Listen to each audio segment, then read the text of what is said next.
है, तो इसमें जो पर्सनैलिटी है इसको आपने समझना है। ये देखिए ना, ये पर्सनैलिटी बेसिकली हिजाब है, मास्क है। This is mask. ये जो आपने अपने ऊपर over the period of time अपने ऊपर लिबादा ओढ़ लेते हैं, और इसी पर्सनैलिटी को अगर जांच लिया जाए तो फिर ये बात आपके बारे में प्रेडिक्शन की जा सकती है कि मखसूस हालात में आप क्या बिहेव करेंगे। चूँकि ये जो मुसल्लह फ़ौज हैं इसमें अब नॉर्मेलिटीज़ हैं, सिचुएशंस हैं। आपकी जैसे ही आप इस इदारे में शामिल हो जाते हैं तो आपको सिचुएशंस मिलती है, सारी ज़िंदगी आप वही जो कमांड टास्क है या प्रोग्रेसिव टास्क है वही करते रहते हैं। अगर आप इसको गौर से देखें तो उसी में भी आपके पास एक फिनिशिंग लाइन होती है। जब इसके फर्दर एक एक टेस्ट के ऊपर जब आहिस्ता आहिस्ता हम बात करेंगे इंशाअल्लाह उल अज़ीज़, तो फिर आप इस बात को समझेंगे कि प्रोग्रेसिव टास्क क्या हैं, हाफ प्रोग्रेसिव टास्क क्या हैं। कमांड नेचर सेम है, लेकिन उसमें जो कमांड टास्क में कुछ चीज़ें डिफरेंट हैं और प्रोग्रेसिव टास्क में कुछ हैं, क्योंकि कमांड टास्क में तो एब्सोल्यूट कमांड आपके पास है ना। जब आप आपकी लीडरशिप का इम्तिहान है, जब आपको लीडरशिप दे दी जाती है तो फिर देखा ये जाता है कि आप किस तरीके से वो जो बतौर कमांडर, बतौर लीडर, किस तरीके से आप जो आपके पास रिसोर्सेज हैं in the form of human resource, आपके पास 9-10 लड़के कैंडिडेट्स होते हैं आपके साथ, या आपके पास मटेरियल है, 4-5 ही चीज़ें के ऊपर ही आपको देखा जाएगा ना कि आपके पास ह्यूमन रिसोर्स, आपका मेथड, मनी तो इन्वॉल्व नहीं होगी, मटेरियल इन्वॉल्व होता है, और सिचुएशन होती है। उस सिचुएशन को आपने किस तरीके से लेके चलना होता है। बस इसमें यही देखा जाता है कि क्या आपने जो अपना प्लान बनाया और उस प्लान बनाने के बाद आपने कितने मौजू बंदे जो आपके पास दस्तयाब थे, अवेलेबल रिसोर्सेज, आप मटेरियल को भी देख रहे हैं, आप अपने पास जो आपके पास कैंडिडेट्स हैं आपने उनके साथ काम किया होता है, 2-3 दिन काम किया होता है, ग्रुप डिस्कशन की शक्ल में, ग्रुप प्लानिंग की शक्ल में, प्रोग्रेसिव टास्क की शक्ल में आपने काम किया होता है। आप बड़ी आसान, अगर तो आपके अंदर लीडरशिप क्वालिटीज़ हैं तो आप बड़ी आसानी से मर्दम शनासी, क्योंकि one of the important tool है फॉर द ग्रेट लीडरशिप, मर्दम शनासी होनी चाहिए कि ये जो कैंडिडेट्स है, ये जो मेरा जेंटलमैन दोस्त है, कोलीग है, इसके अंदर क्या कैपेसिटीज़ हैं, क्या इसके अंदर एबिलिटीज़ हैं, ये कितना काम कर सकता है। तो यकीनन जब आपको ये बात पता चलती फिर आप उनको उनकी सलाहियतों के मुताबिक जब आप उनको असाइन करते तो बस यही देखा जाता है। बाकी तो जो टास्क है वो सिंपल होता है। तो पूरी फौज की ज़िंदगी में आपके पास यही सारे सिचुएशंस होती हैं, छोटे छोटे आपको असाइनमेंट्स मिलती हैं और फिर आप उन असाइनमेंट्स पे काम करते हैं। तो नेक्स्ट क्वेश्चन जो है इसमें आता है कि जो आपकी पर्सनैलिटी की डेप्थ है उसको कैसे मेजर किया जाता है। तो उसमें जो सबसे इम्पॉर्टेंट चीज़ है ये तो आपका मास। अब इस मास को भी थोड़ा सा समझ लें कि ये मास हमने क्या होता है। ये मास को बेसिकली साइकोलॉजी की ज़ुबान में इसको गिफ्ट रैपिंग भी कहते हैं, कि किसी गिफ्ट को खूबसूरत करने के लिए इसको बड़ा खूबसूरत सा रैप करके प्रेजेंट किया जाता है। प्रेजेंटेशन देखा ये जाता है कि उस प्रेजेंटेशन की डेप्थ में है, क्योंकि आपकी पर्सनालिटी की मेजरमेंट करनी है, उसकी डेप्थ में जाना है, तो इस मास्क को उतारना पड़ेगा।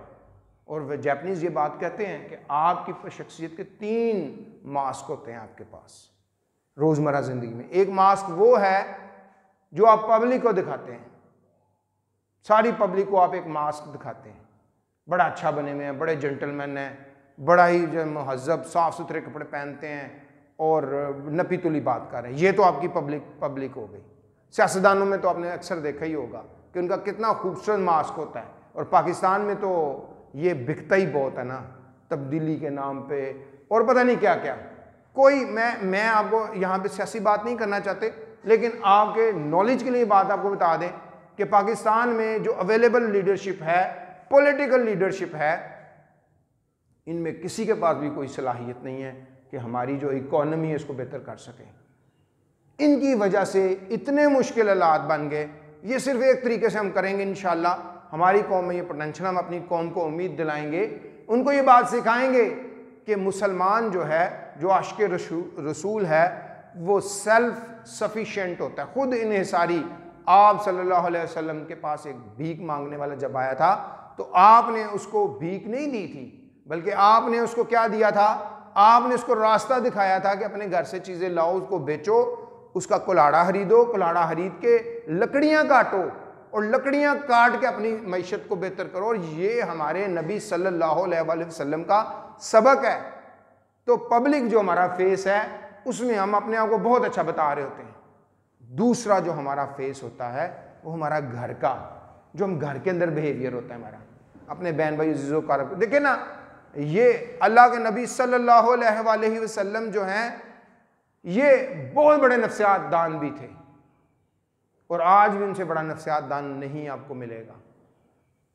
उन्होंने ये हदीस बयान कर दी कि तुम में से बेहतर वो है जो अपने घर वालों के साथ बेहतर है। तो आज जो है आपकी साइकोलॉजी में इस बात को भी देखा जाता है कि जब आपको कहा जाता है कि एसडी बनाएं, सेल्फ डिस्क्रिप्शन टेस्ट करें, तो उसमें ये बात कही जाती है कि आप अपने घर वालों की नज़र में, माँ बाप की नज़र में कैसे हैं, दोस्तों की नज़र में कैसे हैं। क्योंकि जो आपकी पर्सनैलिटी है उसकी फॉर्मेशन में आपके पेरेंट्स, आपके दोस्त और आपका जो एजुकेशनल टीचर्स साहिबान हैं, इनका बड़ा कलीदी रोल है। क्योंकि आपकी जो पर्सनैलिटी है सेकेंड ईयर तक, यानी कि 18 साल तक आप या तो under the influence of your family हैं या आप जो उस्ताद के ज़रिए असर हैं, दोस्तों के ज़रिए। और ये कहा जाता है कि जो किसी शख्स का जो बिहेवियर है वो रिफ्लेक्शन ऑफ उसके माइंड है, लेकिन बंदे का जो घर का अफराद खाने का अमली रवैया और घर का माहौल उसकी शख्सियत का तयन करता है, बच्चे के बिहेवियर में बड़ा कलीदी किरदार अदा करता है। तो जो सेकंड मास्क है हमारा, वो हमारा अपने बहन भाइयों से, घर में हम कैसे हैं, किस तरीके। अब जब आप इस बात को देखेंगे, आप जाके सर इस लेवल पे आज से मेहनत करनी शुरू कर दें, क्योंकि आपको रियल पर्सनैलिटी की तरफ जाना है।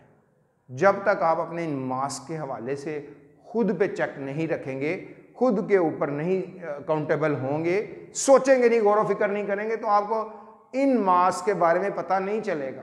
लेकिन जो सेलेक्टर्स हैं, बिकॉज दे आर ट्रेंड, वो ट्रेंड हैं, उनको पता है, वो आपकी सारी जितनी भी फॉर्म्स हैं, जो सिस्टम ही इतना ज़बरदस्त है कि उसके ज़रिए से सब। और रही गई कसर जो मैंने पहले भी बताई है कि टेस्ट जो है उर्दू में होना चाहिए और उर्दू में काम होना चाहिए ताकि उर्दू में चीज़ों को समझ आए कि। लेकिन चूँकि जो फ़ौज का इन्वायरमेंट है वो है ही बेस्ड ऑन इंग्लिश लेवल का है, इंग्लिश मैंडेटरी हो चुकी है और उनके मुताबिक चलता है।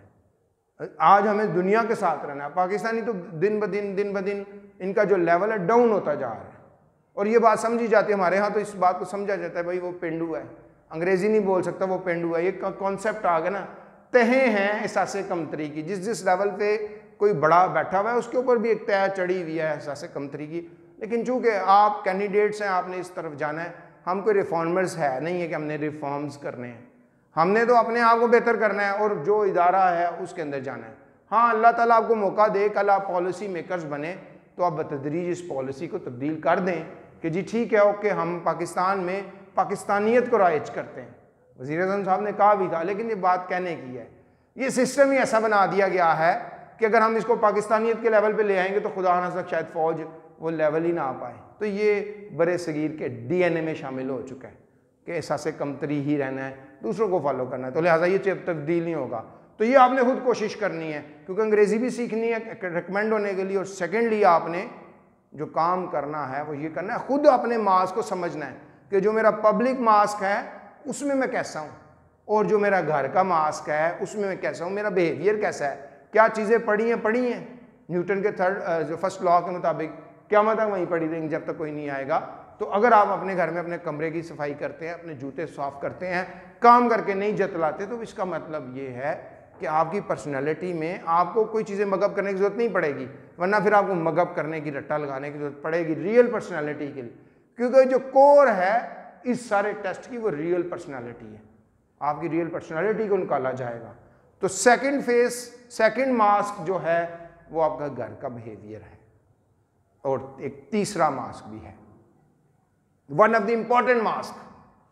वो तीसरा जो मास्क है जो आपके ऊपर चढ़ा हुआ है वो मास्क है जो आपकी तन्हाई है, वहां पे कोई बंदा नहीं आता, आप है वो असल। और जितने भी साइकोलॉजिस्ट हैं वो आपके तीसरे मास्क को समझने की कोशिश करते हैं कि आपका जो तीसरा मास्क है वो किधर है। और ये जो TAT है इसमें तो बड़ा आसानी से पकड़ा जाता है। इसमें तो पकड़ते ही ये हैं कि ये जो शख्स है ये इस तन्हाई में कैसा है। आप देखें ना कुरान पाक में जो किताब कुरान नाज़िल हुई उसका मुद्दा मामला ही इंसान है। मैं हमेशा से बात करता हूँ बिस्मिल्लाहिर्रहमानिर्रहीम अलिफ लाम मीम, ये अल्लाह को ज़ालिकल किताब अलहामी किताब है, ला रईबा फी, इसमें कोई शक व शुबा नहीं है, ये अल्लाह की तरफ से किताब नाजिल की गई है। फीही हुदल लिल मुत्तकीन, हदायत है मुत्तकियों के लिए। अब जहां पे लफ्ज है मुत्तकी, आपका जो तीसरा मास्क है इसमें तकवा क्या है? आप अल्लाह को बिना देखे ईमान लाते हैं, उससे आप उसके अहकामात पे अमल करना शुरू कर देते हैं।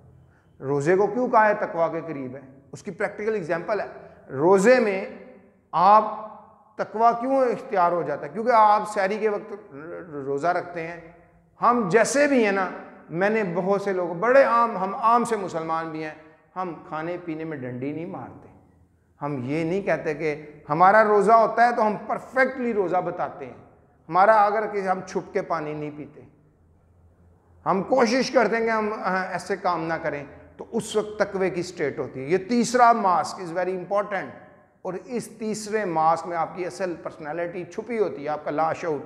तो जो ISSB है इसमें जो इम्पॉर्टेंट चीज़ वो देखते हैं वो आपकी रियल पर्सनैलिटी है। They measure your depth of your personality, the real personality. उसमें आपने इन तीनों मास्क का खुद ही जायजा लें, कोई रॉकेट साइंस नहीं है, गौर व फिक्र करें। आप देखें आप तन्हाई में कैसे होते हैं, क्या सोचते हैं। आप तन्हा बैठ के देखें, उस तन्हाई में आपके जो थॉट लेवल है, जो थॉट प्रोसेस है वो कैसा है, उसको लिखें। आप घर के अंदर आपका बिहेवियर कैसा है, दूसरे बहन भाइयों के साथ कैसा है, घर के जो मामलात हैं उसमें आपका जो वो है वो कैसा है। तो ये बात आपको देखनी होगी।